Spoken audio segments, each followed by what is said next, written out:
Welcome to the Idioticon podcast.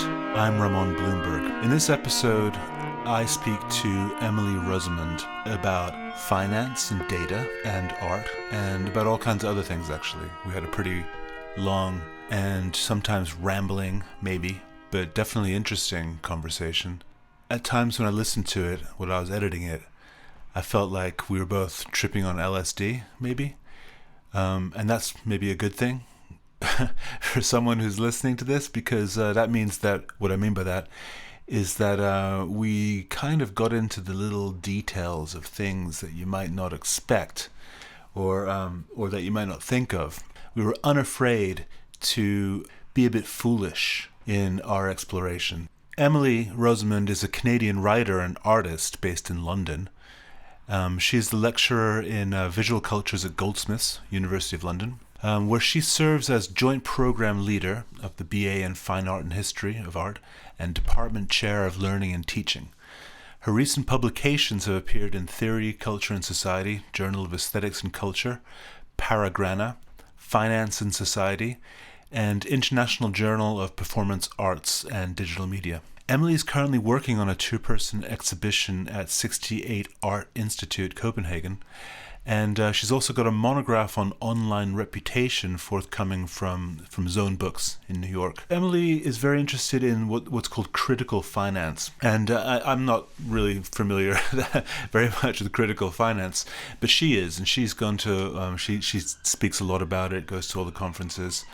My only exposure to critical finance, besides Emily, was listening to a sort of a podcast or an interview. It was actually a sort of panel interview at the LSE with someone called Yves Chiapello, who, if you remember, wrote that book with Luc Boltanski, the New Spirit of Capitalism, which is a seminal book written at the end of the 90s, I think. And she was really amazing, Yves Chiapello. So for that reason, I got interested in the idea of critical finance. I think Chiapello was actually someone who was researching accounting practices for years and years. Just sort of, she was really into what it is to be, to set up regimes of accounting. She got into this like really boring stuff, which actually ends up being extraordinarily important. So that's only one reason why I was interested to talk to Emily about this. The conversation, I guess, came about because we were having a drink together or something, and we were talking about, or she had mentioned the concept of financial vision. And I was kind of struck by that. And I think actually, when you listen to the conversation, you'll find that I completely misinterpreted what she meant by financial vision. So on that note, this is our conversation. Your office is in a bit of a tower. The proverbial ivory tower.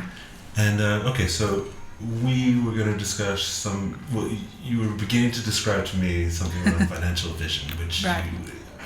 We're going to say that you are not totally engaged with right now, but still it sounded really interesting. So right. We'll talk about it. So let's start there. So I was writing about financial vision, or at least what I was calling financial vision, a few years ago, and it is currently, it's moved a little bit to the back burner, but we'll see where we go from there. So what I meant by financial vision is something not so much an epistemological claim about finance, but more like a literary conceit. So it started in a way with a fascination with the 18th century narratives. And in particular, I was quite taken with a novel called The Adventures of a Banknote by Thomas Bridges from 1770 to 71. And This is a novel that was very much a popular work. It's not sort of highfalutin fiction. It's quite a fun narrative about a banknote that sees the world. So the whole thing is a first-person account of the world, mostly sort of in London, not entirely in London. That banknote sort of travels around and witnesses various characters as it moves from pocket to pocket. I first heard about this story from Deirdre Shauna Lynch's wonderful book called The Economy of Character, which was very important for me during my PhD. And Lynch was interested in this first-person banknote as something like a kind of counterpoint, I suppose, to the sort of traveling gentleman who could become featureless by virtue of his travels. So someone who could, not carry an accent too strongly, or could understand how to sort of blend in with the local customs in various places. And so she was sort of thinking about the first person banknote as a character, as something that I don't think she used the term fungibility, but I suppose that becomes a kind of fungible character in a way, and speaks to a kind of circulation that the characterless traveling gentleman might be. So I was very fascinated by all of that.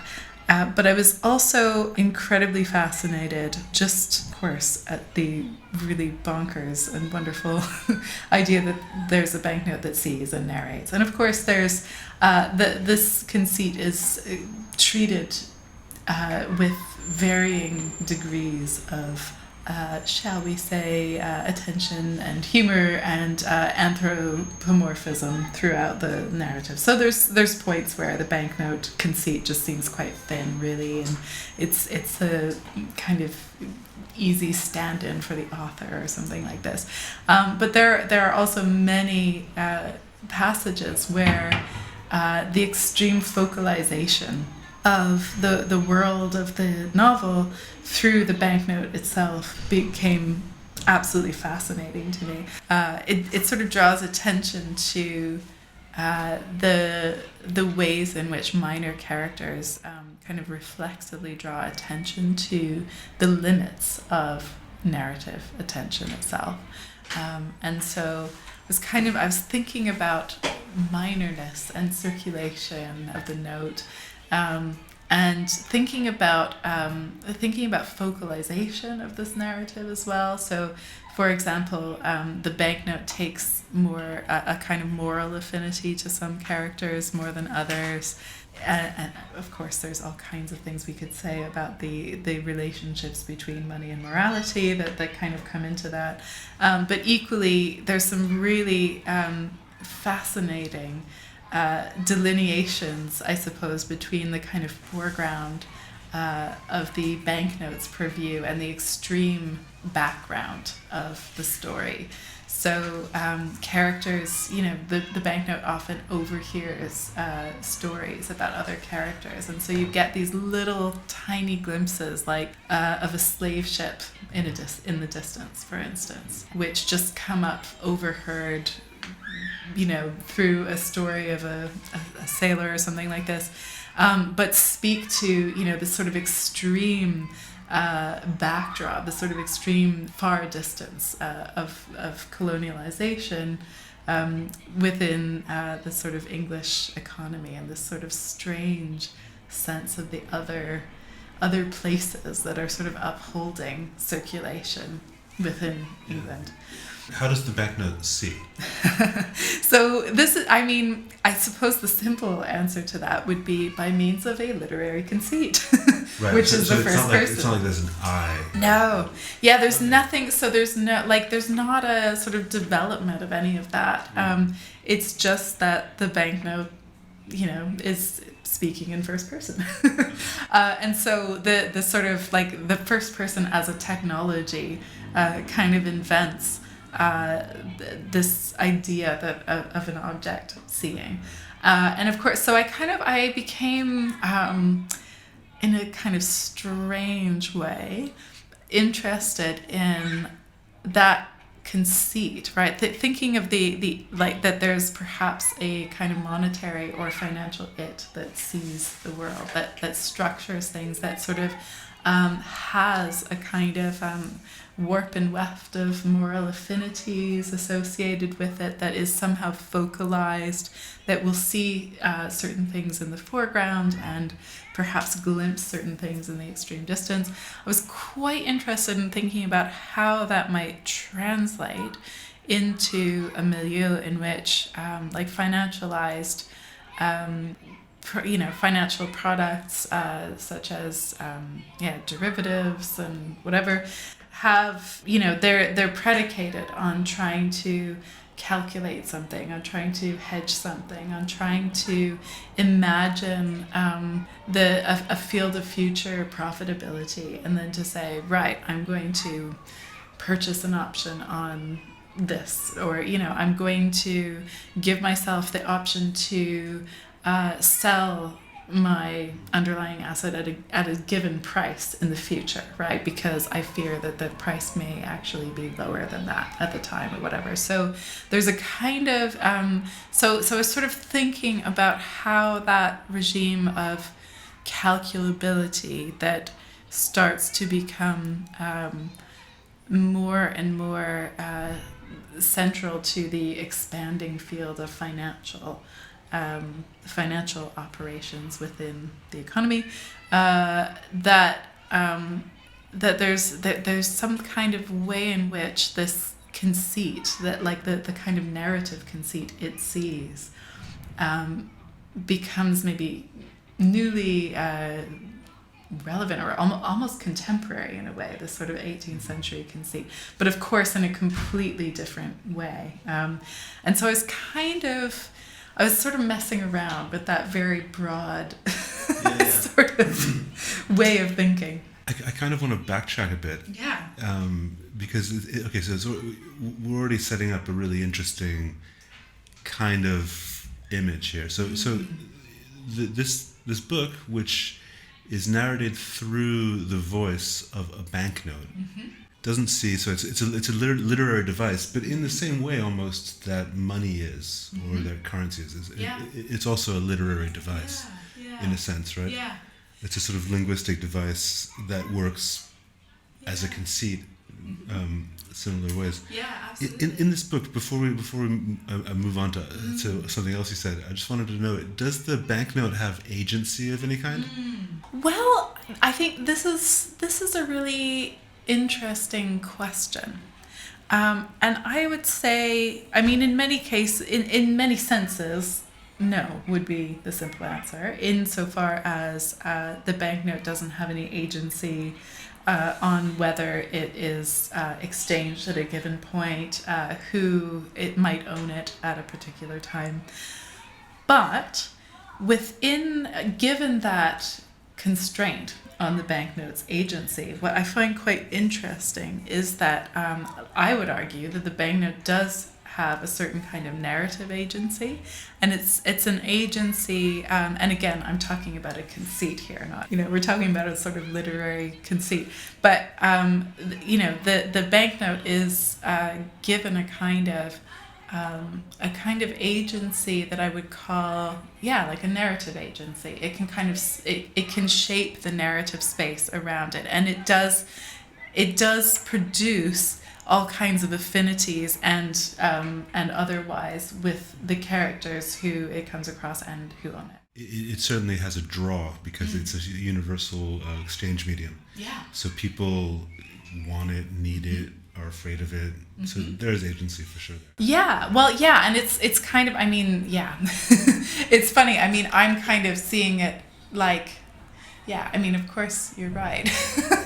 Insofar as it is the medium of exchange, it is, it is the kind of, it is the logic of currency itself. I mean, in that sense, of course, it has agency profoundly, and that's in a way maybe the whole point on some level is to kind of think along with that agency, think about the kind of vectors that agency sort of cuts into the social space, but equally, like from the perspective of the banknote itself, like it has a certain passivity in just being exchanged without any say in that. But of course, also like it goes into a lot of detail about which people it likes more. So moving to the idea of character. I mean, that was what your previous research was all about. Yeah.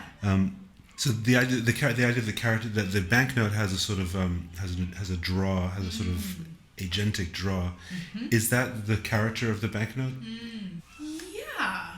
I guess that's an interesting one. Are you sort of asking whether it is the agentic draw of the banknote that is its sort of characterness? Well, so coming from sort of cinema, sort of literary point of view, some people would say that character is a function of repetition. Yeah. Character is what someone does often. Yeah. That's their character. Yes. And then when they do something differently, they've really got character. Yeah. Because that's sort of the surprise. Yeah. I mean, it's funny because I suppose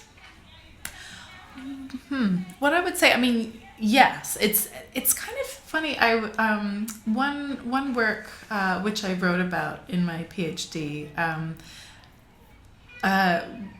was Hassan Elahi's Tracking Transients project, which I'm sure you might know.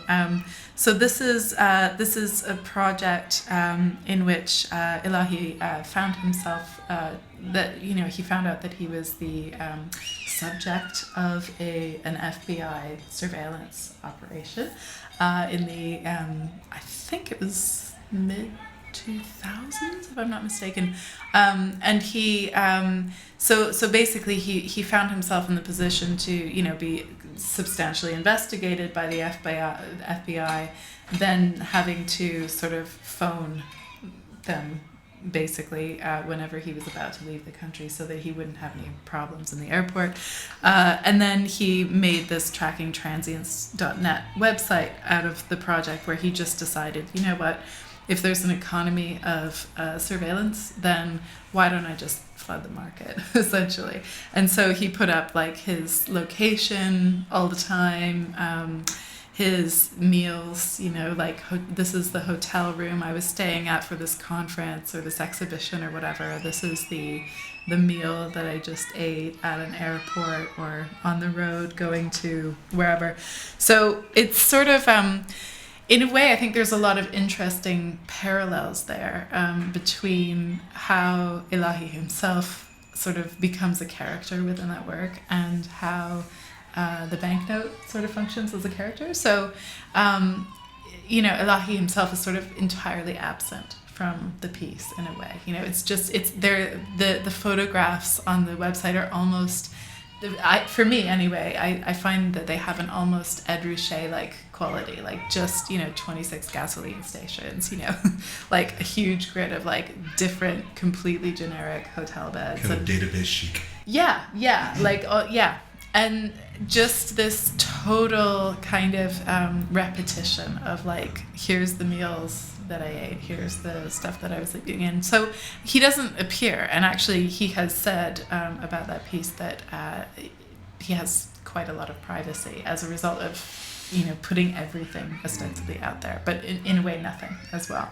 And so in a way that kind of everything and nothingness is something that that Elahi does in that piece, but equally in a slightly different way. I think the Adventures of a Banknote main character, the banknote, has also maybe that quality of everything and nothingness in a way, like it doesn't appear at all in a sense. Yeah, no, I totally understand. But it commands the narrative entirely. And so that, there's something quite interesting. Yeah, just to sort of to be precise. So I think that the comparison you're making is, so by being sort of the everything or nothing, meaning the nothing, the sort of the list of accounts, the hotel rooms that this person stayed in, the credit card bill for lunch or whatever. That's the kind of the type of character that makes up what is called like a social derivative. That would be bundled into a social derivative in a sense, right? And the banknote already, of course, has that because, I mean, I think that in the origins of the passport already, it was actually a list of owners and transactions. That was what the passport was, right? It was financial for checks. Wow, fascinating. But this it's a ledger system. Yes, and certainly at that time, banknotes they were countersigned. So the form of the banknote itself would hold, a kind of history of those counter signatures. And yeah, I mean, as you say, I mean, Sandra Sherman is one scholar who's written a lot about this, the kind of the affinities between finance and fictionality, and the idea that there's something kind of fictitious about. And actually, that's something that I think we should get into is the moral connotations that people sort of read into that. Yeah. But one observation is that so Elahi's work is not about finance actually. No. It's about surveillance. Yes. So security surveillance. Yes. And so it's pretty easy that we sort of drift from that into finance. Yes. Particularly when it comes to the kind of ledger, because the way I think that the similarity is the way that value and judgment. So judgment in the security sense, value in the financial sense, are to some extent produced as a function of activity, sort of a list of activities. Yeah, that's really interesting. And yeah, of course you're right. I kind of just in a way quite randomly made this like sort of huge leap between the banknote as a character and Hassan Elahi as a kind of character in the Track and Transients project.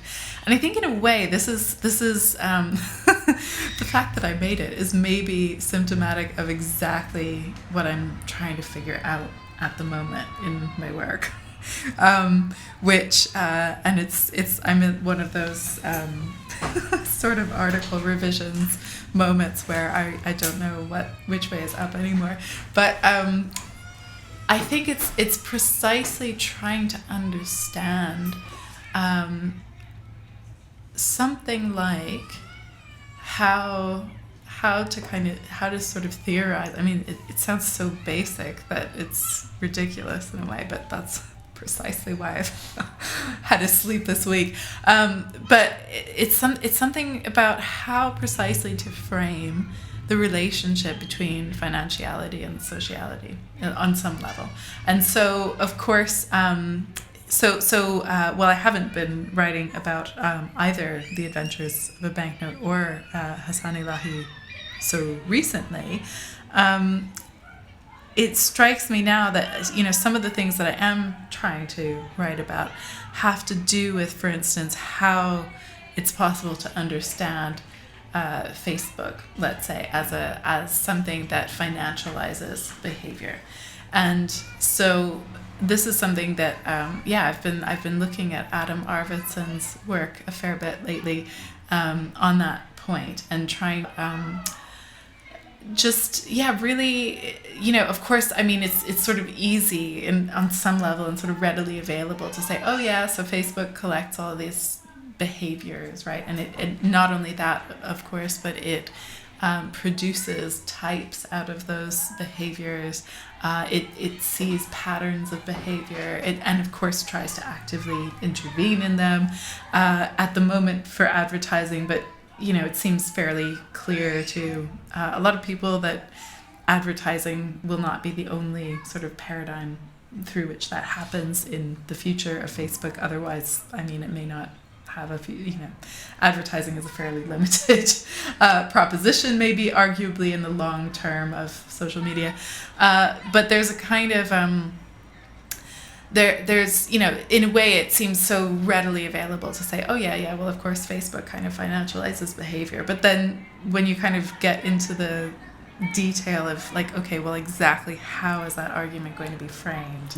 Yeah, maybe just so what would that mean to financial? First of all, what is financialization? Yeah. Just a very basic definition. So I think, in a way, So, okay, yes, to start off with financialization, there are, of course, a lot of competing ways to understand financialization. But I'll maybe try to give a few basic ones. So one way to think about it is that it is a regime of accumulation where where assets can make more money than actually like the exchange of commodities in a way. So like the commodity form becomes less of obviously commodities are still bought and sold. That's, nothing's sort of changed on that front. But the idea is that that a lot of value doesn't come from directly from the exchange of commodities. And for example, like what a commodity being like. So let's say you're a soap factory from, I don't know, the mid 19th century or something. You manufacture soap. You try to pay your workers as little as you can get away with, so that you can take as much profit as possible. And then you try to sell the soap for the best price possible. So that's like a very cliched idea of like a form of capitalism that's based on commodities. So you sell the soap, and that's how you make money. Yeah, and of course, like in a Marxian sense, that would be based on abstract labor, insofar as like, let's say a commodity such as a table is based on a certain kind of a certain value of abstract labor that has to go into it. So the idea is that let's say nowadays, obviously, commodities like soap and microphones and bottled water and all kinds of things are, of course, still bought and sold. It's not to say that commodities are out of the picture or irrelevant. It's just to say that a lot of the ways in which value is produced don't necessarily hinge on the commodity form or indeed abstract labor. I mean, there's a debate about that, but basically, some examples of that might be, so let's say you're, I don't know, a company selling soap nowadays. You're going to be on the stock market, so your investors are going to be investing or not in your company based on what they believe the future value of the company is going to be. So they're trading, and this is, as Michel Fer would put it, like they're trading on what the sort of shared belief is in the future profitability of your company, but traded like as agreed by a community of investors and sort of traded on in the present. So kind of trading on a future value that never actually arrives. So, and I think the point for a lot of theorists of financialization is that it's not just like you have the trade of commodities and then secondarily there's the financial market. It's like those sorts of activities, like speculating on the future of whatever, a soap company, or the Match Group, which does like all like I can't remember exactly how many, but like a good couple of dozen. I think it might be up to 46 brands of online dating sites, like for all different like types of people who want a specific type of partner that they're looking for, or whatever. So they get bundled together as Match Group, traded on the stock market, and then it's all about how much the community of investors believes that they will be more profitable than they were. Yeah. So wait, just before, so the Match Group sounds like a really interesting branch. Yeah. But for the soap factory, yeah. just to be very basic, so the soap factory sells soap, but once the soap factory guy or woman asks for a loan or something, yeah. and then the bank will say, well, let's see, you have you're not that profitable right now, but we can see that in the future, based on our calculations, you'll make this amount of money. Therefore, we're willing to give you these terms of the loan now. that's the beginning of a process of financialization. Yeah. So the link between financialization and the future it's all about Absolutely. it's all about temporalities, right? Absolutely. And I think for a lot of thinkers, financialization has a lot to do with kind of a certain logic of futurity, a kind of a mode of calculation that always, is trying to figure out what kind of values are coming next. And, for Randy Martin, who's probably one of my favorite sort of critical finance scholars, his last book was called Knowledge Limited, on the social logic of the derivative. And in it, he kind of argues that derivatives, in other words, like kind of financial products that trade on, let's say, futures or exchanges, options, swaps, without having to, so you trade on those things that are derived from an underlying asset without actually having to trade the underlying asset itself, right? So you can trade corn futures without ever having to, touch a piece of corn, for example. For Randy Martin, the derivative is a kind of like, it sort of is quintessential, I want to say quintessentializes. That's not even a word. But it's too many syllables. Yeah. But it sort of it typifies like the concept of commodified knowledge. It's like your knowledge of the future becomes like a commodity kind of thing.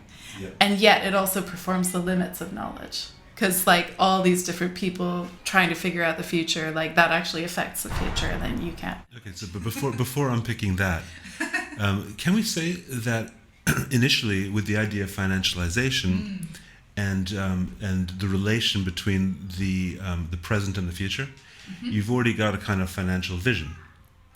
Because you're looking at the present, but if you are engaged in financial activities, financialization activities, you are necessarily at least imagining or looking into the future. Yeah.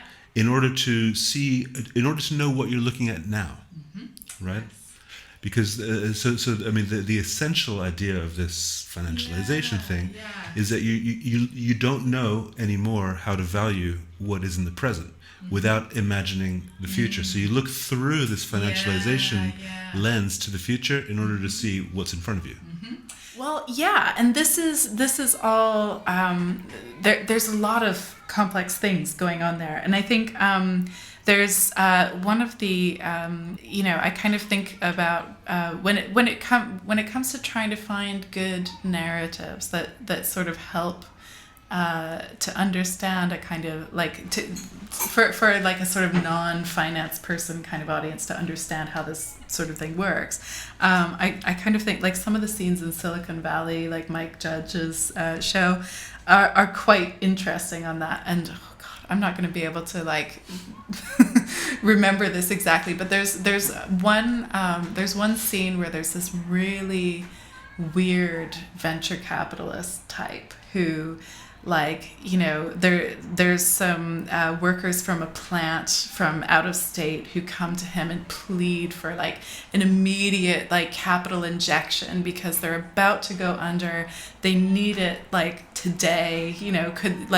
Could you please just come up with 5 million or whatever it was to save our factory, whatever.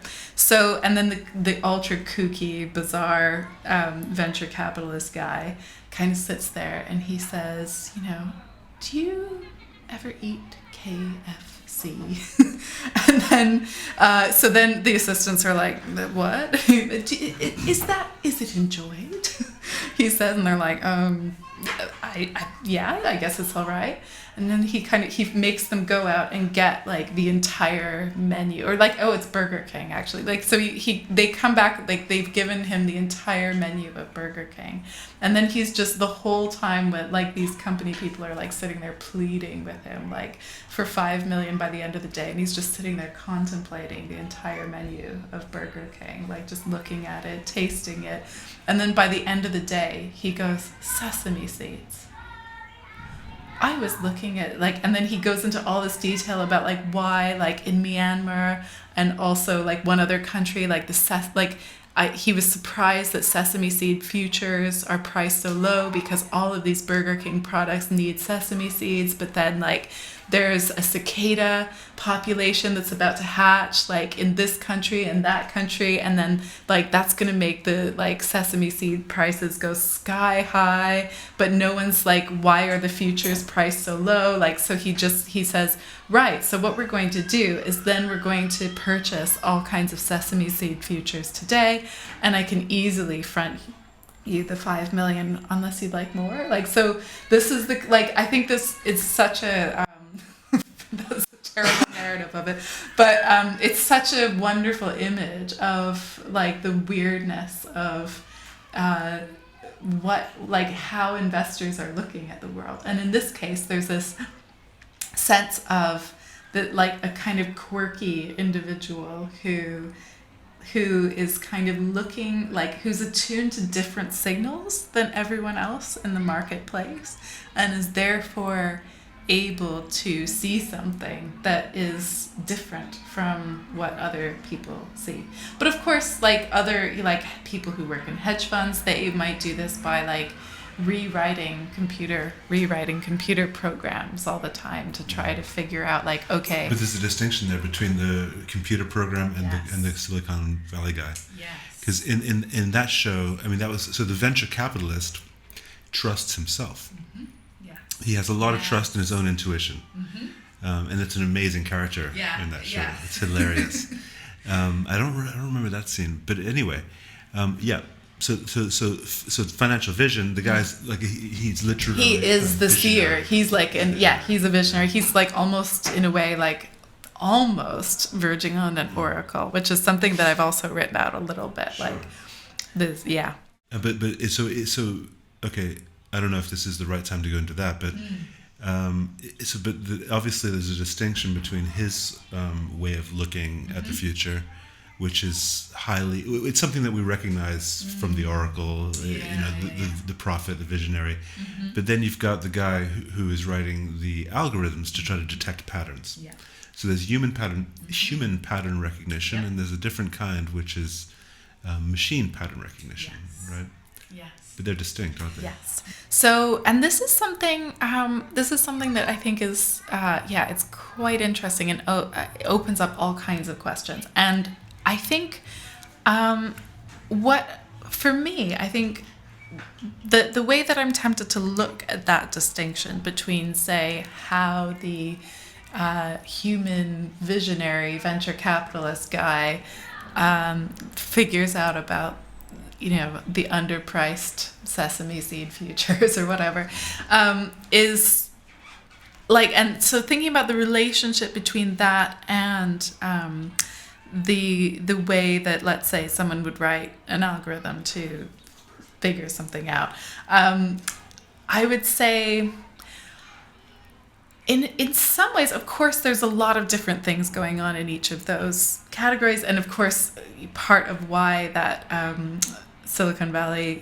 Mike Judge show is so hilarious is because it sort of it focuses on the completely bizarre behavior of these characters who are seeing the future, but are really like inept or sexist or like whatever, all kinds. Yeah, interesting. Yeah, maybe they're like unreliable in the present for the sake of some weird techno future. Inconsistent, I would say. Yeah. That the whole problem with that guy is he's got what that guy's got. The venture capitalist, which is very specific, sort of like the Steve Jobs situation. There you've got some like big money winner. I think he actually made money in the end for Apple, right? But not always. And then once he's gone, what else are you gonna? Who's next? Yeah. There's nobody else to replace him. So it's very specific, and it's in that sense it's unreliable and inconsistent as a methodology. Totally. And I mean that's exactly. And this is something also that I think is incredibly well handled in the Silicon Valley TV show, is the kind of, I mean, there's that one scene where the team of like geeky protagonists are entering into a startup that's just gone under, and they're kind of like walking into it going, don't touch anything, failure is contagious, because of course for every startup that manages to, be a unicorn and get that like 10 million in VC funding or whatever, there's all the rest who maybe had that for a moment as well, but it's just a fleeting moment. So yeah, I mean, the whole kind of like venture capitalist economy of Silicon Valley is like incredibly strange as a proposition, and of course how much that sort of culture might have generalized beyond Silicon Valley as well is a very interesting question. But also very specific to it, because it's also coming from a history of sort of 60s Fantasyland, or however you want to describe that. But okay, so that's financial. That's a kind of financial vision, financialization. But then the kind of financialization, kind of vision that this guy, the specific human, brings to a question of truth in a way, right?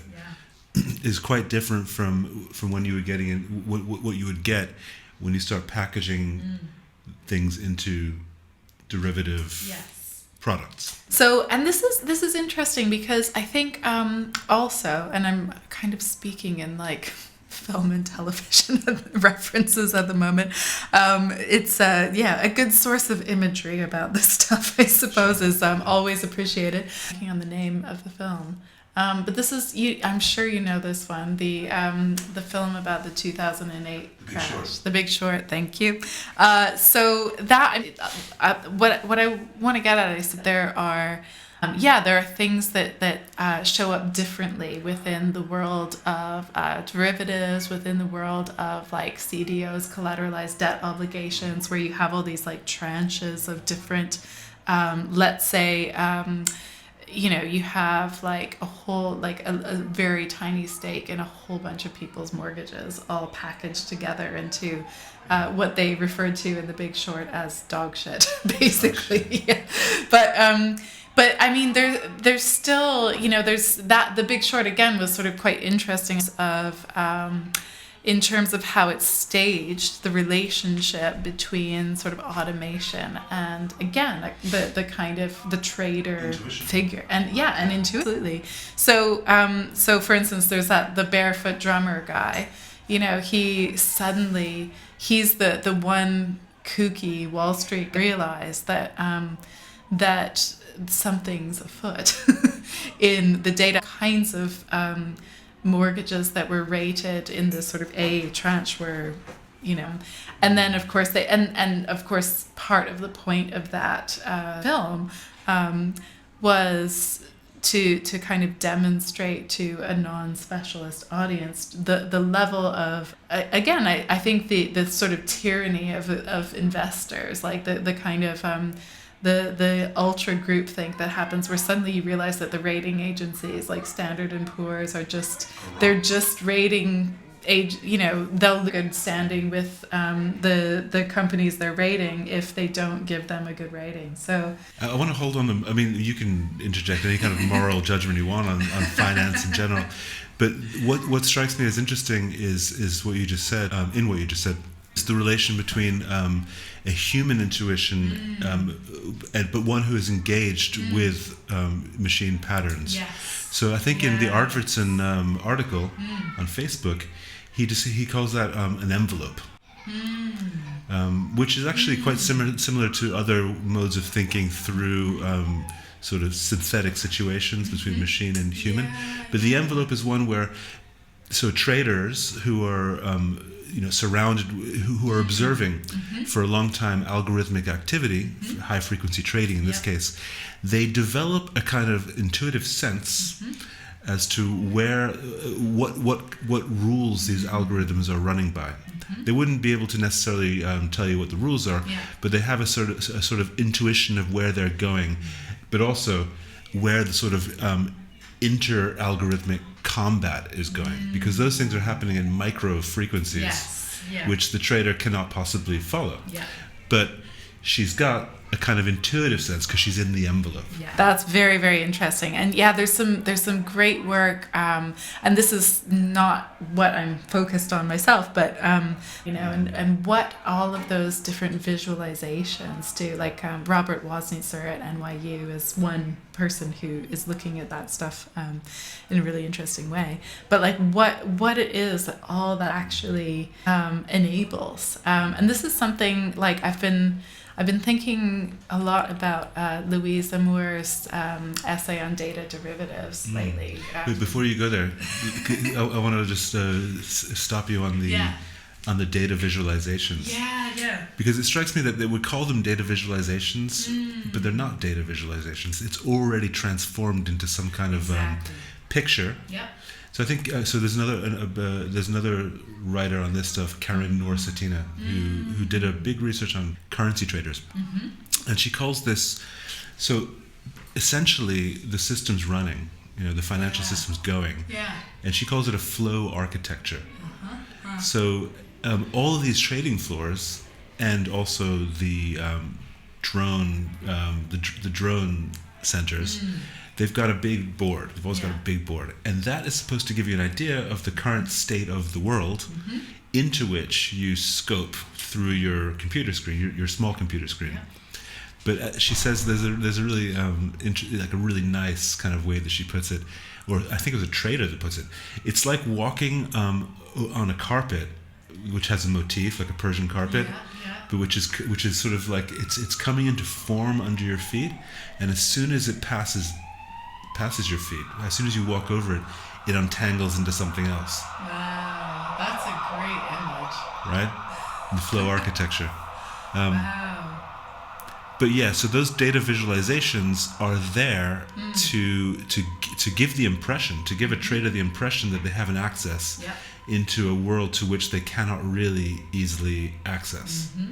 Or at least there's a distinction between the way that the trader sees and the way that the computer program the way that sees. The thing actually operates. Yeah, absolutely. And I think, this is an incredibly interesting area, and it kind of it makes me think about some of this is, I think, from Trevor Paglen's writing on Harun Farokhi, a short essay called Operational Images, and that's from Farokhi's attention to how it is that let's say it might be a program guiding a smart missile or something like this, that kind of you could say, in a way, you could kind of say, well, the missile is sort of seeing where it's going or something like that. And of course that's a kind of metaphorical way of speaking. We could say that likens this complex process to vision. But at the same time, of course, the way, for the way that sort of Farokhi was getting to it, and which Paglen sort of picks up on, is that that the way that the machine produces images, for want of a better term for itself, has nothing whatsoever to do with how people see the world, what people need to see in the world, how we would make sense of things visually or otherwise. It really, you could kind of call it an image maybe, but it's like an operational image. It's an image that's like by and for machines according to what they need to do, not like in any way sort of routed through what you and I might think of as vision. Which I think is, there's something quite interesting there, which sort of, it's not exactly the same as what you were just talking about the sort of flow image, but there's a kind of interesting resonance, I think, and this is something that reminds me a little bit of like how Louise Amour writes about data derivatives, where she says there's a lot of forms of data, and some of her key examples are like risk flags. So you have a border security agent who has a special program which will put up a flag, a risk flag, in case that person trying to enter the country, it might be of interest in any way or a high risk. And, you know, she points out that the types of things that seem data-like, you know, that are like the risk flag, for example, she calls them data derivatives. They're derived from other data. The only reason they can exist is because somehow that other data has been made separate from other types and therefore combinable in a certain way. But all the while, so there's quite a lot of complex things going on. Yeah, we should open that. We should open that up. The idea of the data derivative. Yeah. Because it seems really pretty complicated. Yeah. Particularly because in a financial derivative, you've got in a finance derivative, you've got the idea of the underlying, what you were talking about, the commodity, the soap. So there's an actual, you know, factory that's making soap. There's a certain amount of piles of soap that are made every week, and then that gets put into a probabilistic calculation and begins to become a derivative. Is that how it works? I'm lacking in specialist knowledge of the soap industry. I'm regretting my offhanded example. No. Okay. The price of soap. Let's say soap is something traded on the Chicago Stock Exchange, which it's not. Well, okay. Let's switch to corn. So this is. And again, I mean, there's a lot of. I'm actually just reading a book right now, in a very, very back burner way on financialization in agriculture, which I think is quite interesting. I'm only partway through it, so there I feel like there's quite a lot more detail on the relationship between. Yeah, but basic things. I mean, so. Basically, I mean, futures contracts have been used in agriculture for quite a long time, like centuries at least, if not millennia. So the idea that, like, if you're a farmer, you know, your whole livelihood depends on how the harvest does.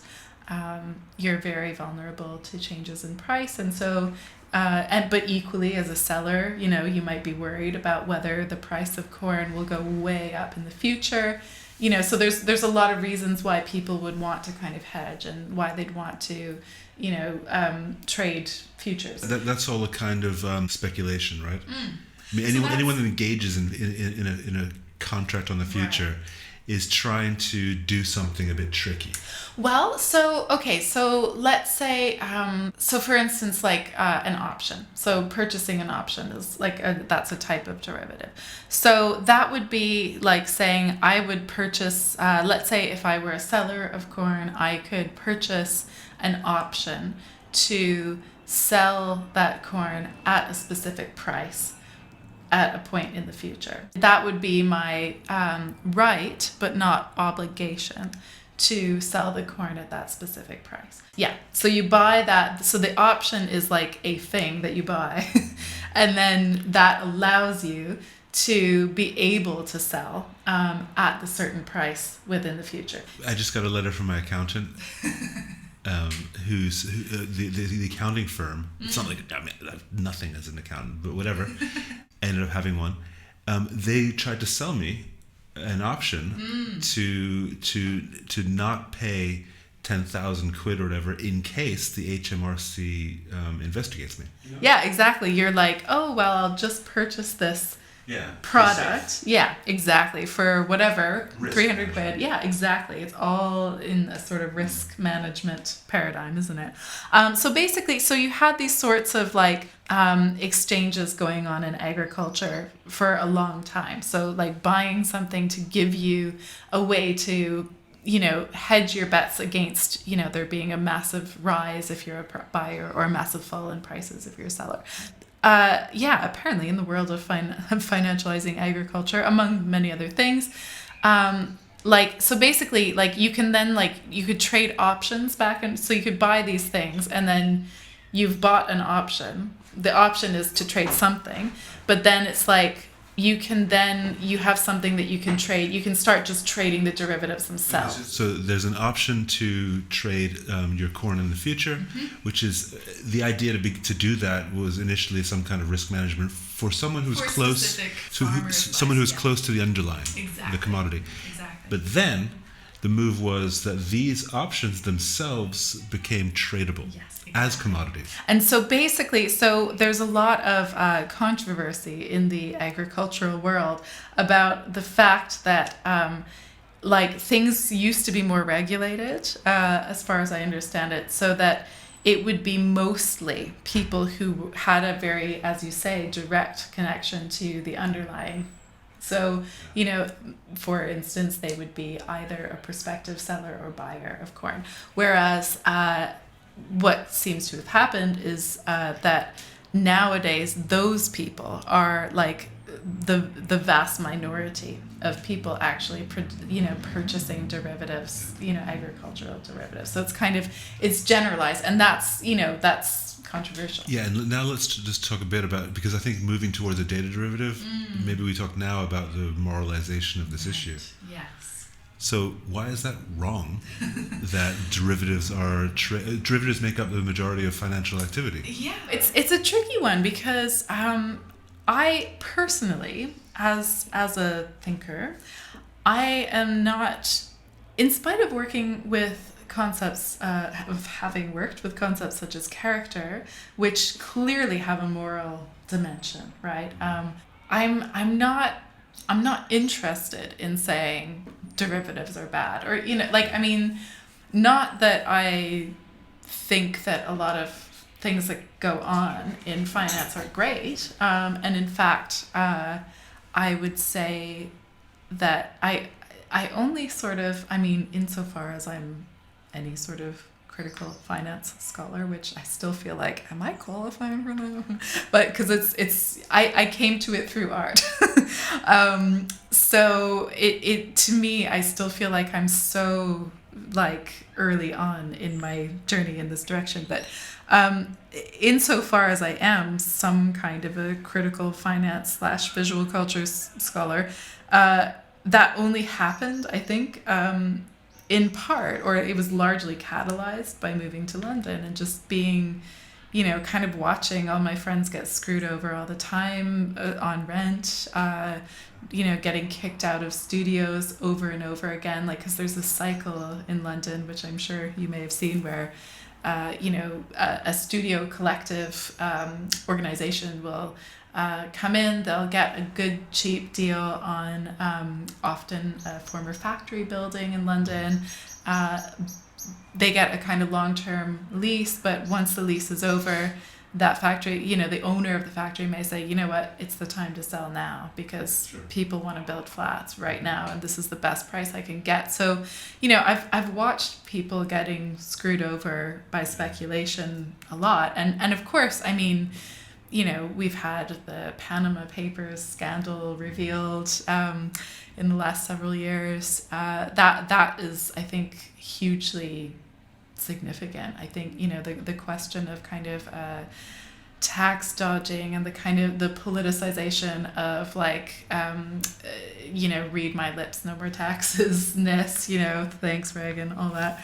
It's, the level of exacerbated wealth inequality that we have, I think, is, it's complex. It's not only because of financialization, but it's certainly exacerbated by financialization. And I think, the difference in financial power between those who can get involved in high frequency trading or those who can, hire a company to hedge their portfolio for them or whatever, it's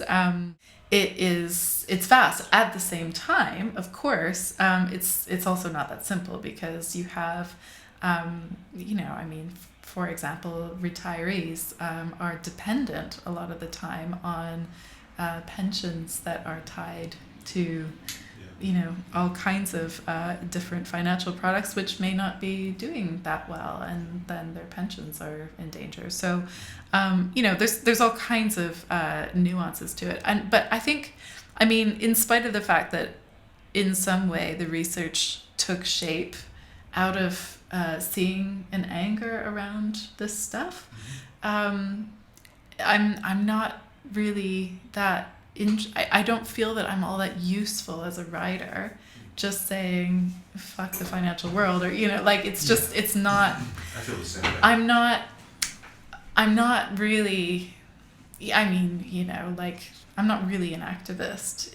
I admire and respect activists and occasionally go on a march here and there or something. But as a writer, that's not where my usefulness lies. It's more like what I'm really interested in is trying to understand the very the unexpected ways that finance might subtly reorder things that seem quite unrelated to. Well, I don't think it's that subtle. But so I didn't mean to suggest that you were an activist or that you had any judgment about it. But obviously, but it's pretty clear that people do. And I would just suggest that that to some extent it's because of those things, because of growing inequality. Yes. Of course, there's a link between finance and inequality. Yes. And the ability to sort of exponentially increase a kind of holding and just move it around quickly to somewhere else. Absolutely. But then again, you have a lot of critique of. I mean, I would never want to be sort of defending finance, but it's clear that a lot of critique is just because people don't know what it does. I mean, we don't know what it does really. Neither do the people trading. Yeah. When they're looking at their high frequency algorithms, they also don't know. Well, yeah. I mean, and this is, the sense of something that's just kind of repeating and repeating on its own without any, without any idea, like any sort of oversight or any, any idea, automated or otherwise, of what the hell is going on is quite strong. And yeah, I mean, like you say, I mean, there, it's not so simple, right? So for example, I mean, derivatives in agriculture go back, for a very long time. And why wouldn't a farmer want to hedge their risk, if their livelihood depends on a crop? So there's kind of, of course, the sort of the role of finance in the economy has of course been contentious for a lot of people. So like Marx's category of fictitious capital is like a tiny bit of the picture, which of course has completely expanded. I mean, looking at the extent of the derivatives market, I mean, it's like in the trillions. It's like it vastly outstrips the quote unquote real economy. And high frequency trading is like 80% of it. Which is it's like it's crazy in terms of scale, but it's not. I mean, like you said, there are impacts that it has that are quite unexpected and perhaps completely unknown, and also there are strange ways that it can reorder things that, again, it's as Michel Ferrer would put it, if you want to be an activist, it's like just saying like, no, I don't like this isn't really a particularly effective strategy. So in his reading, at least, any good or potentially really effective form of activism has to make itself legible in terms of the sort of predominant representations of the human condition that are kind of available. So, for example, he would read kind of union movements in the liberal era as a kind of kind of taking on board the distinction between alienable and inalienable labor, and saying, okay, we'll go with that. We'll agree with that distinction. Now, how about we say that we should have more time away from work? So let's have less working hours. Thank you very much. Or, so kind of really working within the limitations of the representation of the human condition that you have to work with. Yeah. So, so for Michel, in a similar way, acts of ranking and rating are, a very large part of how value gets produced through financial means. therefore, like, activists should also take that on board, and they should also really think about what they can do with their vote, as it were, their rating of companies, public figures, whatever. And we could think about hashtag activism as something that ties into that. I just want to rewind for a second to the to the critique on finance. You know, I think that it's because so if originally the idea of futures trading and options was a method of increasing stability for the farmer in the corn. I think one of the main critique that sort of Catherine Hales puts. So Catherine Hales, coming off of Donald Mackenzie's work, she says that her critique of him is that he's not critical enough, and for her it seems that it's the instability, the volatility, is what kills everybody, because what for the traders of pure derivatives and options, the volatility is great. It's what because they can short and they can long, but for the farmer, it's catastrophic, right?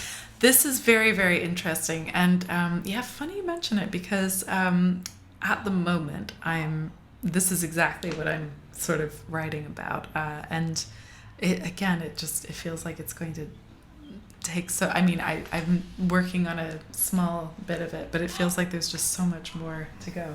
But trying to theorize something like a cultural logic of volatility, and this is something that I'm really interested in. For instance, Benjamin Lee at I think he's at the New School in New York. He's doing some very interesting work on this, which I'm incredibly curious about, actually. I've looked at, he's teaching a class on volatility that has to do with like cultural expressions of volatility, and not just market volatility as such. And this is kind of exactly where I really want to go in a way. And I think this is something that I think is it's really crucial somehow to me at the moment. Like, for instance, I'm writing about online reputation right now, and in a nutshell, what I'm trying to say is that there was once a sort of once credible conceit, let's say, for instance, within discussions of the sharing economy in the early 2010s, that said that it would be possible to more or less reliably metrify reputation. For example, as an Airbnb host, as a seller on eBay, whatever, you could more or less reliably sort of quantify people's reputations on those sites. And furthermore, you could also generalize. And so, for instance, you could kind of translate your reliability on Amazon, let's say, or eBay or whatever, and kind of compare it with like the quality of your Quora contributions and your expertise shown on, I don't know, TaskRabbit or something, and then maybe like a headhunter would take that into account when deciding whether you were employable, or maybe a bank would take that into account alongside a traditional credit score when giving you a particular interest rate on your loan. So that was understood as being like the sort of future of where we were going with this was all like this stuff, the data stuff. Absolutely. So this is like, for, one example is the tech writer Rachel Botsman in the sort of early 2010s, like around 2012. She's kind of saying, welcome to the new reputation economy and all of this stuff, which I'm sure you've heard me talk about before. And so there's this presumption that perhaps reputation can become standardized in a way and can act almost like a currency, almost, maybe. But then what I would say has happened since, and I think particularly sort of post-2016 maybe, is that actually online reputation has come to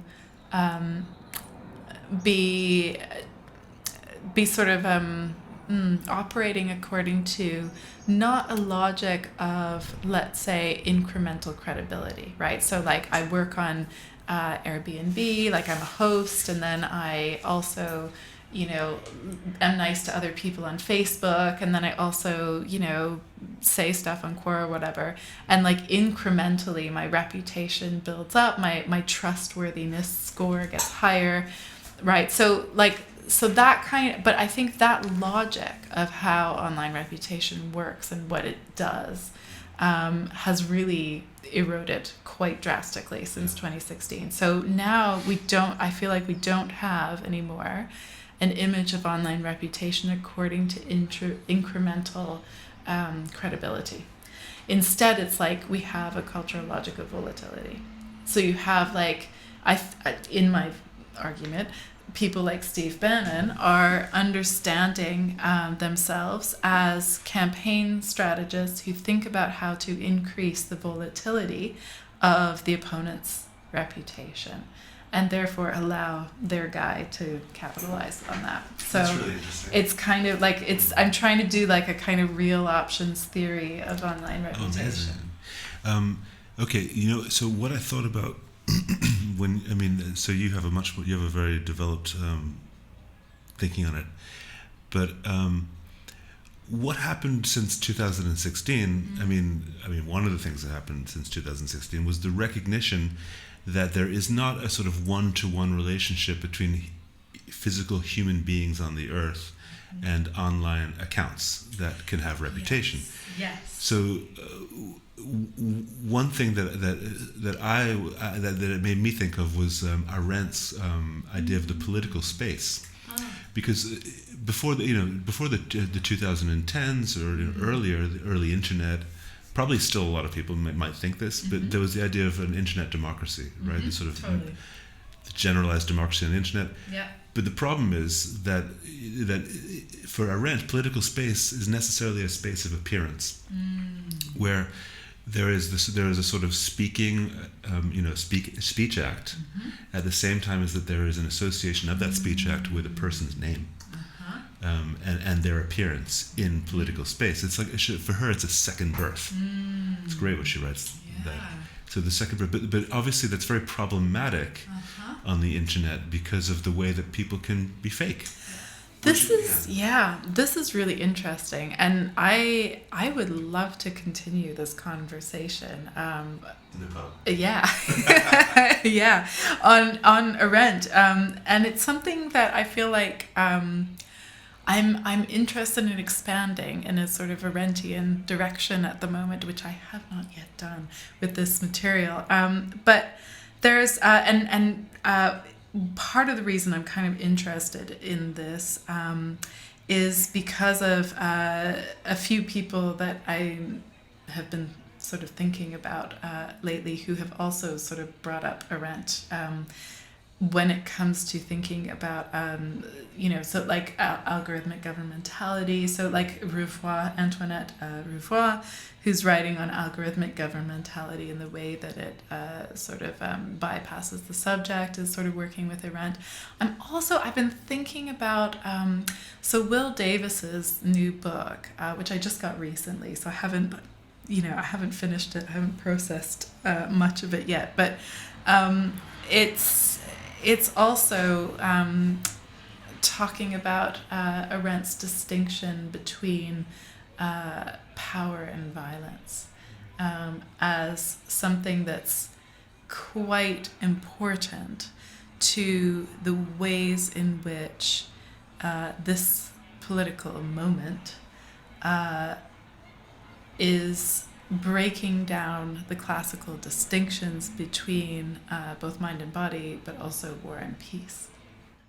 And so, so he's thinking about things like the predominance of the term weaponization, for example, as a kind of a symptom, perhaps, of this breakdown of the classical distinction between war and peace, which is, I think, extremely interesting. It's a fascinating rabbit hole. Before we go down that, because we can go forever on that. Yeah. We can go on it. But I wanted because I wanted to move back to the link between the distinction between a sort of political space in the Arendtian sense and the electronic space of social space. Yeah. That is a kind of that in a way it reflects the critique we were just discussing on derivatives and finance capital. You know, there's the underlying. It's the underlying and the derivative that sort of gets detached. Yeah. I thought that would be the right place to move into the idea of the social derivative. Yeah. Huh. Yeah, it's interesting. I mean, I think maybe before coming into that can of worms in a direct way, it might be just interesting to say that, you know, going back to this question of the bot and the way that this maybe sort of messes with the category of appearance in an Arendtian sense. I think this is extremely interesting, and I feel that I haven't yet fully figured out how bots really like deeply fit into the picture that I'm sort of generating here. Although of course, I feel like they're in there in a kind of surface level way right now when I'm talking about reputation and volatility. So of course, for example, you know, I like passingly mentioned in this paper that I'm working on right now, the allegations around the Russian troll factory, you know, putting pro-Putin and Trump messages on quite innocuous message boards filled with like recipes and whatever. And Jessica Arrow's work on this as a journalist who has been kind of quite thoroughly attacked for outing the use of bots and things like that. I want to just, before we continue, I want to just make a distinction between bots and fake accounts. Because they're not necessarily the same thing. Yes, no, this is true. But there's an interesting relationship between the two in that as far as from what I've looked into so far, it seems that, for instance, the Russian troll factory and similar setups will use so they'll have paid workers who will get, you know, a kind of relatively low but still, you know, comparatively pretty good salary to be the posters of this commentary, and specifically to make it blend in with to be an avatar. They call it an avatar. Yeah, totally. But then, in addition to that avatar, let's say, will then have a whole bunch of bots maybe positioned around it that will like and share and comment and pick it up, exactly, so that then, and those will be like kind of trying to instrumentalize like various platform algorithms to try to get things to trend. And I want to raise the flag of the Russiagate problem, because it's so clearly not only the Russians that are doing this. Yes. Everybody's doing this. Yeah. The Israelis are huge in this game. Yeah. And they're not only doing it in places like America or Britain for Brexit.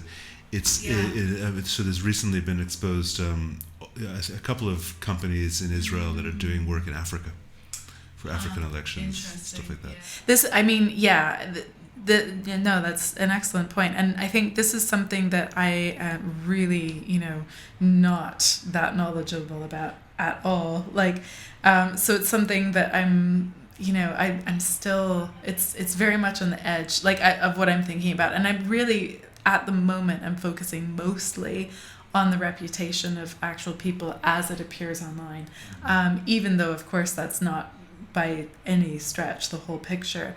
But absolutely. I mean, there was just a Guardian article from, I think, a couple of days ago that the group Avaz uncovered several European fake accounts that were pushing far-right views on various things. And they kind of reported it to Facebook and said, you have to take down all of these accounts. And they kind of said, you know, Facebook has done a good job in responding to us, but really their security team should have caught this in the first place. That's another can of worms, because the reaction to unwanted content is the sort of judgment of what is wanted and unwanted. But okay, so bot to social reputation. You're interested in reputation. So the way that this kind of let's say tertiary activity of fake accounts and automated likes and comments that are sort of relinks, however that's done, retweets, whatever. How that sort of actually bundles a kind of derivative character, a character derivative into the picture, right? Yeah. This is a really, really interesting avenue. And again, this is something that I haven't written about yet, or in a way I'm like, oh yeah, just piecing it together now as you're saying it. But there's a lot to say here.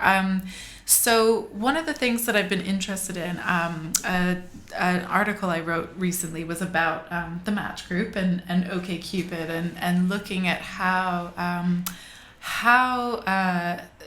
the sort of surveillance capitalist, let's say, online dating platform reshapes addressivity in moments of dating or seeking a partner, but also kind of in thinking about the way that there's a certain sort of conception of a generic address, right? That's part of that situation that is being profoundly shifted. By address, you mean an IP address, or what do you mean? This is the topic of a lecture I've given recently, which is actually, this is another thing that I'm really thinking I want to expand on a lot more. By address, I mean something closer to what the Russian literary theorist Mikhail Bakhtin refers to as addressivity. So this, for Bakhtin, is a property of language that is often overlooked in analyses of language because it does not belong to any one piece of any one word or sort of semantic unit. It's a property of the utterance as a whole. And this is the quality of being addressed to someone, the quality of having a listener and a sender in some way. So that's kind of, so I was, it was quite a weird article. When I put it out, I kind of went, I don't know about this. And now I think maybe it sort of worked. But basically I was trying to kind of start from a Bakhtinian concept of addressivity and think about how, like, all of the sort of the modes of address that happen from user to user on this online dating platform have this, that's going on. And of course that in itself, I didn't get into this so much in the article, but that in itself is sort of shifting in some way because of the platform, presumably. But what I was focusing on much more is the fact that there's also this whole other thing happening, which is the analysis of all of this data, very much removed from the daters' sort of the directionality of the daters' communications with one another. Wannabe daters, unsuccessful. I'm hookup artists. Whatever the range of folks. But yeah, so in any case, so that's sort of primarily what I meant. But also, like, since writing that paper, I've started to bring in a little more of the second sense of the term address that you mentioned. So looking at, like, Benjamin Bratton's address layer from his Stack book, for instance, as something that maybe helps in a slightly different way than what I'm really getting at, but there, like, maybe helps to articulate some aspects of how address is governed differently.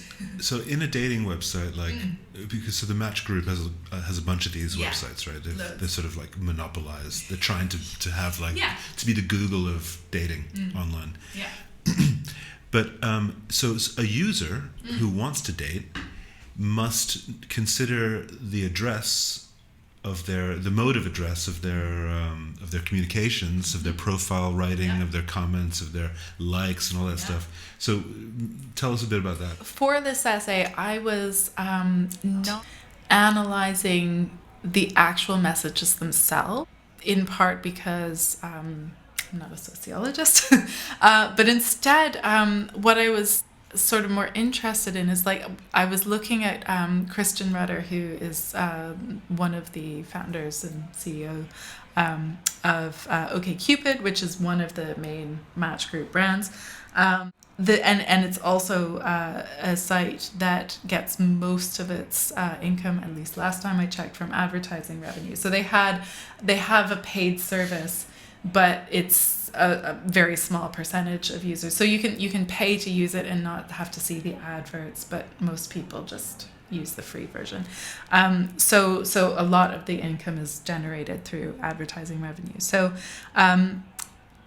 I was interested in the ways in which Christian Rudder has written a book called Idioticon, Who We Really Are, with an asterisk, when we think no one's watching, or whatever. So it's very, it's very... Is it revealing everyone's secrets? In aggregate, yes. In aggregate. Okay. Yeah, well, interesting. I'll have to think about that one, but it's a very interesting suggestion.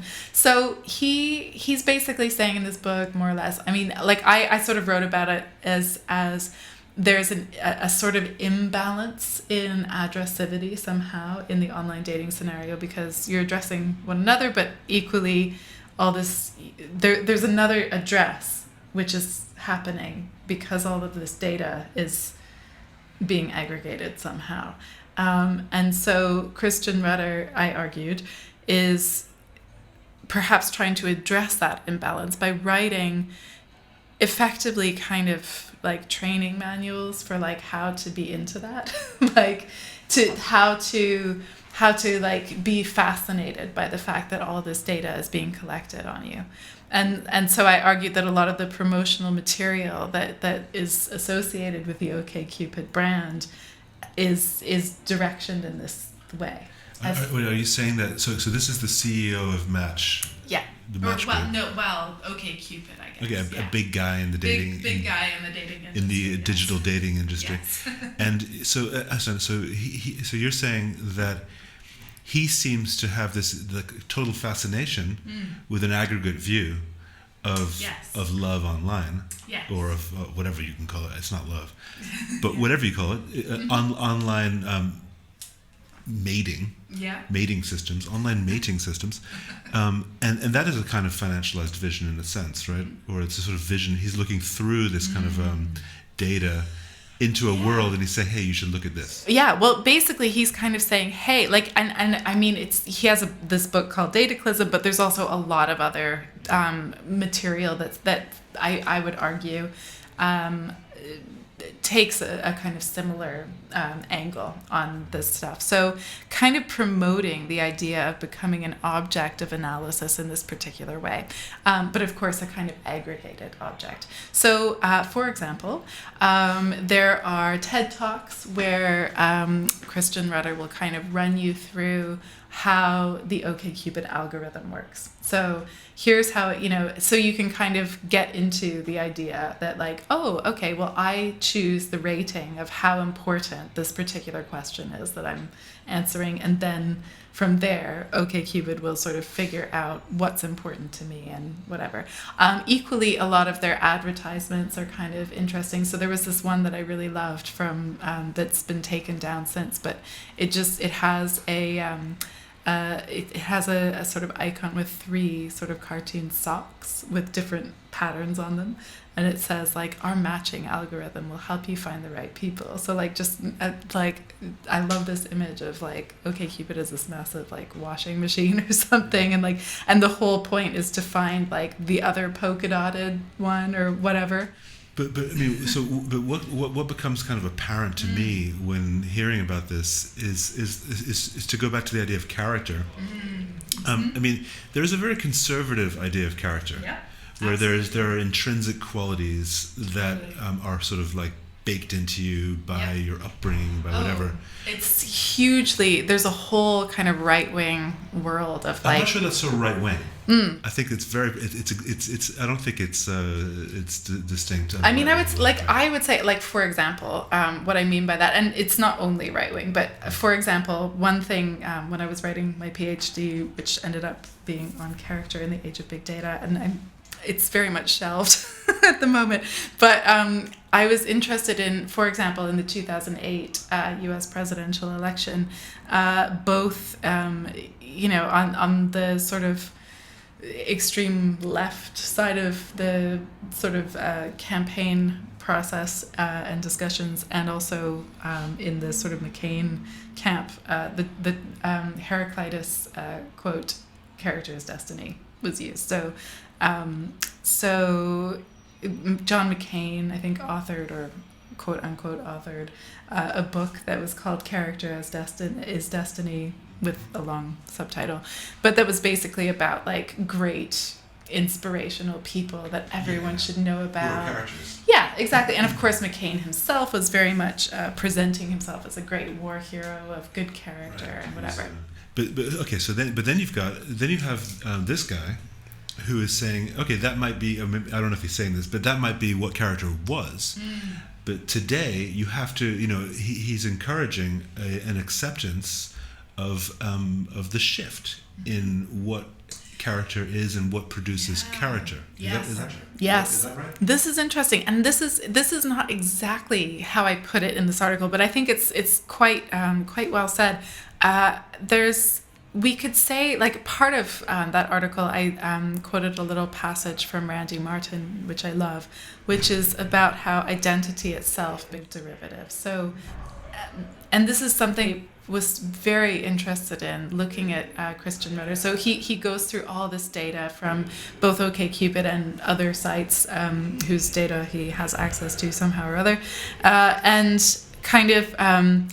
He picks out the patterns, what are the most commonly expressed traits. So, of course, the OkCupid platform would say, like, what do people notice first about you or something? And then a lot of people put my blonde hair or whatever, like thing like that. But that somehow then as a norm because of the way that the platform interface is structured and the way that the questions are framed.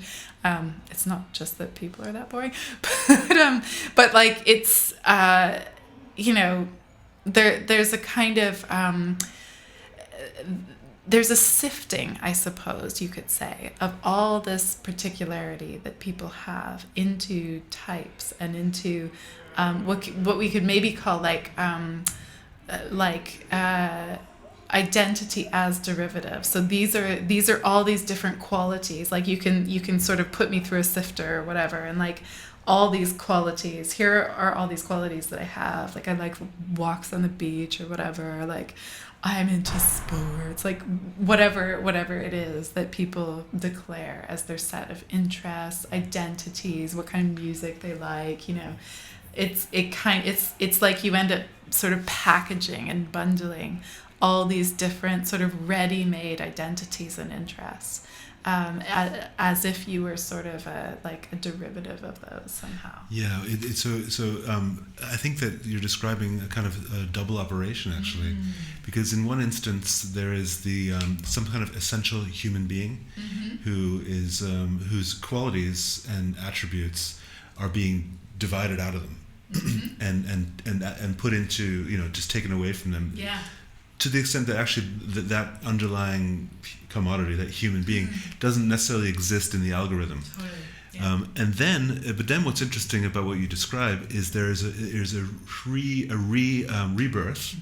It's a sort of a rebirth of this individual as a target for this kind of data derivative, because in the end they're being resold. Yeah.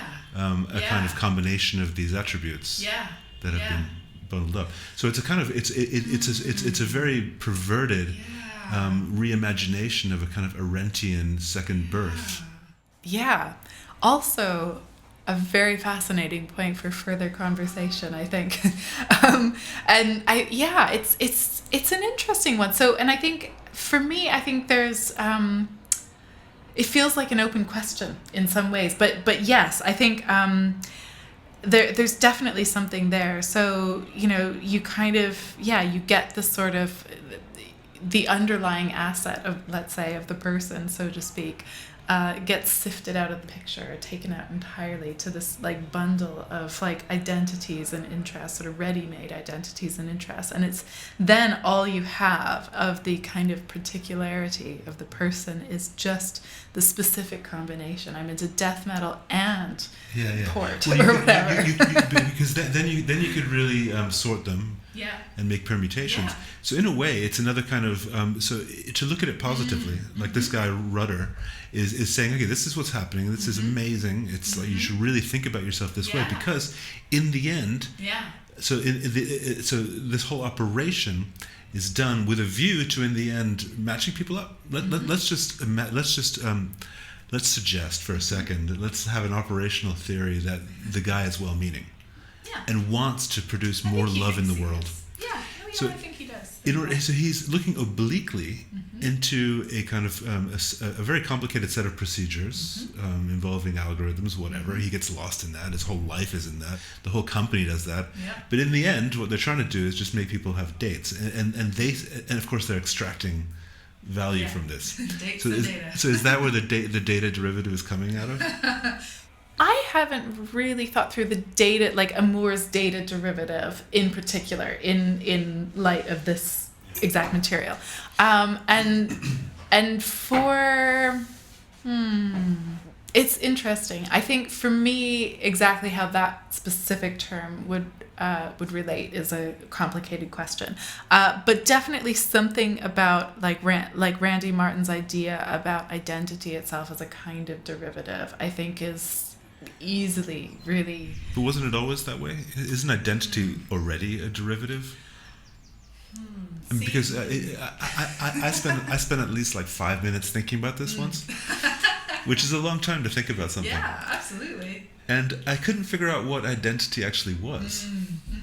It seems to be. I mean, I'll be talking about this in the future. Yeah, I mean, this is a big question, and my feeling is to go with no, identity wasn't always derivative. However, in a way, I'm saying that more as an intuition than like a guess. But of course, I mean, I've done a tiny little attempt to think like, how is all the stuff that I'm writing about actually related to previous iterations of identity theories, so like going back to Stuart Hall and stuff like that. I kind of I never framed my work in terms of identity so explicitly in the first place. I chose character instead because I was more interested in the multiplicity of it. I was more interested in the fact that character is germane to fiction and also habit, of course. I want to just be precise. I didn't mean identity in the sense of ethnic identity. Right. I meant I was thinking more of identity documents. Oh, right. Okay. So sorry. Yeah, that's really easily identity muddled. Identity and identification. Because someone says so someone comes to you and says let me see your identity. Let me see your photo your identity ID papers, card. your ID card. That is interesting. And do you match your ID card? Yeah. Now, I think that's an interesting proposition, and I think online dating and reputation or sort of character in the site and addressability. Mm-hmm. So clearly when you're writing you're writing into a kind of database form. You don't know you're doing that, but that's what you're doing. Yeah. The addressability is different than if you're sort of writing to the girl next door or your friend's girlfriend's best friend. Yeah. That must be an interesting kind of shift in address in terms of putting yourself really on the market, right? Yeah, absolutely. And I think, it's quite an interesting one. There was that crazy film Her, Spike Jonze, that was, And I think one of the things that so this is in a nutshell about Scarlett Johansson plays this automated voice system, which then dates the human character. I thought it was a very interesting film in a lot of ways. But one of the things that I found, probably my favorite thing about it, is the guy's job. The main character had the job of writing like old school love letters to people for money who didn't have the time to write their girlfriend or whatever a really thoughtful, eloquent, beautiful love letter. But then it was kind of done, like, if I remember correctly, as a kind of computer program type of interface, sort of echoing the form of, old school pen or love letters. I just thought that was exquisite as an image, like that, just in so many ways, the kind of the sign to the kind of the obsolescence of various technologies. Handwriting. I mean, that, like, it makes me think about, like, the way that it's sort of that moment of the job writing the quote unquote handwritten, but actually not handwritten, old style love letters for money. I mean, it's just incredible as also a kind of a beautiful kind of counter image to what Scarlett Johansson's automated character does as this automated voice system. But it's also in that film, and we're going off on a huge tangent here, but in that film, that is showing you a computer interface, a human computer interface of the future. Yeah. And actually, it's kind of prescient. So I've just recently gotten an iPad, one of the new ones, with the pencil thing. And pencil thing. Yeah, no. So it's like, it's unrecognizable from the last time I saw an iPad, which was like 5 years ago. Yeah, I have an iPad and just never use it. Because it was unusable. It was a terrible thing. Yeah. But at the moment, it's the secret new computer. Huh. It replaces that pretty much. I mean, almost. Wow. But the handwriting part, it's a big part of it, actually. The sort of, because it's a return to this kind of, like a return to the script. and having this pencil in your hand and like marking things on the page is very weird, very interesting. But anyway, that's a big tangent. Wow, curious though. That's great. But also, I mean, the relationship between, Scarlett Johansson's automated character in her, and I mean some of the developments of voice systems, Alexa and all of this, which are very, I mean, Shoshana Zuboff's book on surveillance capitalism came out finally in January, and she spends a lot of time talking about the sale of voice data from Samsung smart TVs, for example, so that they would, partly as training for voice system algorithms, but of course, involving massive privacy violations as well, just for fun. So in the sort of in the innovation field. There is the sort of rumor, there's a kind of like a doxa that voice is the next big thing. I'm a doubter. I'm a doubter. Tell me more. It's another huge tangent, but no, I think that voice is actually, I mean, it seems to me that voice is pretty limited in terms of what how you can interact with a computer. Because do you really want to hear? I mean, first of all, the telephone voice stuff. It's only good for that stupid company that's making you do it. Right. Because otherwise, you would never ever do it. You would much rather speak to a human being. Yeah, any day of the week. Yeah, absolutely. And maybe they'll get, of course, maybe they'll get better, but will that really help anything? They're already intolerable. I mean, it's like impossible to enjoy it, right? Yeah. And it seems just so inefficient as a way of doing, because it's so linear in the way that a visual screen is not. Absolutely, yeah. And it's like, it reminds me of, I used to sometimes, when teaching what is an algorithm? When teaching, say, first year students, what is an algorithm? I used to put up slides from the TV show The Big Bang Theory, like every now and then, where they have this friendship algorithm. One of the socially inept characters has a friendship algorithm, and it's like how you call a friend and go out together to hang out. You know, what do you do if they say yes to this? Do you share a common interest? Yes, no. Which one is it? If so, suggest shared activity, blah, blah, blah. So it's kind of, I mean, they're so much like that in a way. But I mean, it's, you know, maybe there's a certain, yeah, I don't know what I think about voice either, to be honest. I mean, it's not something that I'm explicitly studying, but it's like, but, you know, and I mean, there's the question of like what happens when it's as witty and intelligent and vibrant as like Scarlett Johansson's portrayal of this thing. Yeah, but this is a return to the singularity theory. Yeah.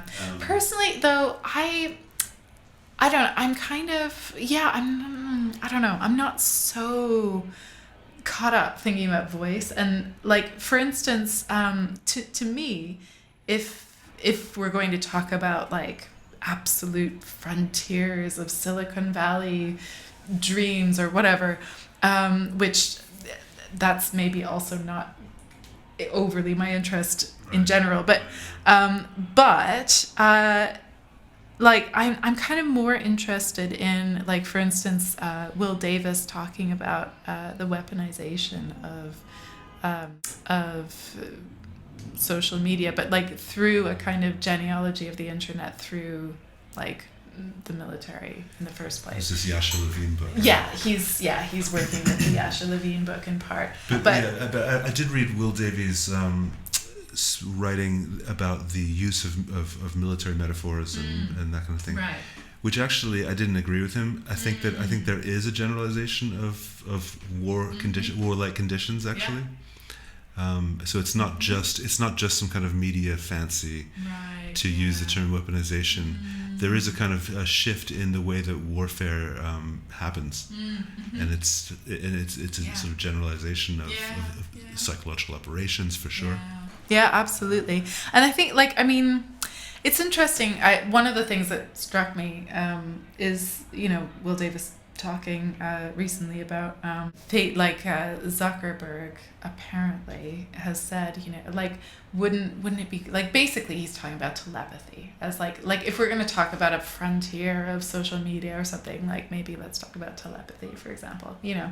So Zuckerberg has more or less telepathic ambitions, so, you know, saying, well, why can't you can just send good thoughts to your friend, you know, and they'll just get it. And you don't have to press anything. You don't have to say anything. You don't have to type in a comment. That's the future of social media, right?